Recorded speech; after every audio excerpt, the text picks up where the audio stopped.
Podcast de l'article de Taoufik Boutchiche publié sur l'odj.ma.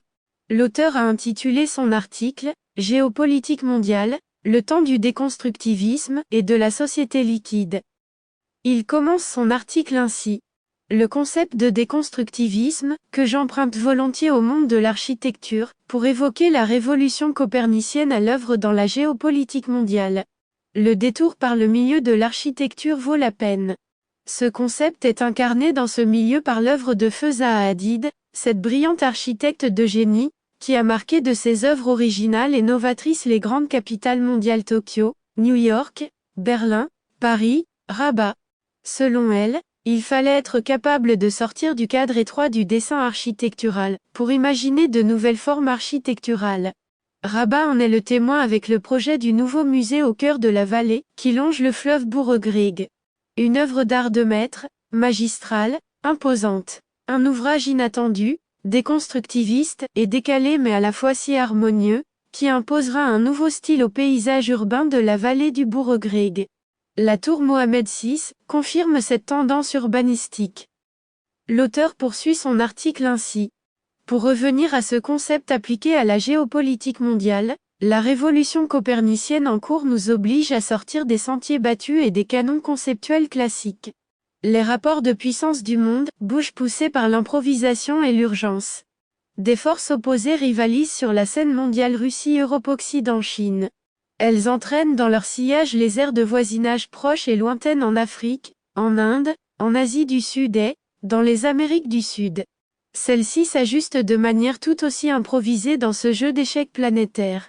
La Russie s'est embourbée dans un conflit mondial, dont elle ne sait plus comment s'en sortir. Ses stratèges, dont Poutine en tête, pataugent dans la fuite en avant. La Chine est fortement perturbée par les effets de la crise sanitaire, et par la crainte de faire l'objet de sanctions occidentales, a trop affiché son amitié infinie, avec les dirigeants russes. Pragmatique, elle soigne une prudence diplomatique attendant son heure pour trancher selon les rapports de force qui vont émerger. En face, les États-Unis mettent en œuvre toute leur capacité d'influence pour préserver leur statut de première puissance mondiale désormais sérieusement menacée, jusqu'au sein des Nations Unies. Elle n'a pu rallier à l'unanimité les pays réticents à suivre le bloc occidental dans sa stratégie mondiale anti-Poutine. L'Europe, quant à elle, est durablement bousculée par une guerre en son sein. Elle se débat dans un rôle d'équilibriste, avec pour seule boussole ses valeurs et son identité post-Seconde Guerre mondiale, dont elle s'oblige à repenser les paradigmes. Une identité européenne, sujette à des fortes secousses internes, du fait d'une Allemagne, locomotive européenne, accusée d'avoir rendu le continent dépendant des régimes autoritaires, Russie hier, Chine demain. Une Allemagne, aussi en perte de sens, qui la joue solo, à l'instar du voyage de son chancelier en Chine, contre le gré de ses partenaires européens, qui souhaitaient un déplacement groupé. L'auteur précise sa pensée ainsi. L'Allemagne attise par ailleurs les suspicions sur ses intentions de démultiplier sa puissance économique, d'une puissance militaire et politique, qui remet en question l'ordre européen établi à la sortie de la Seconde Guerre mondiale. Un ordre fondé sur la coopération, pour garantir les conditions de la paix et de la sécurité durable au sein du continent. La guerre Russie-Ukraine a fait désordre.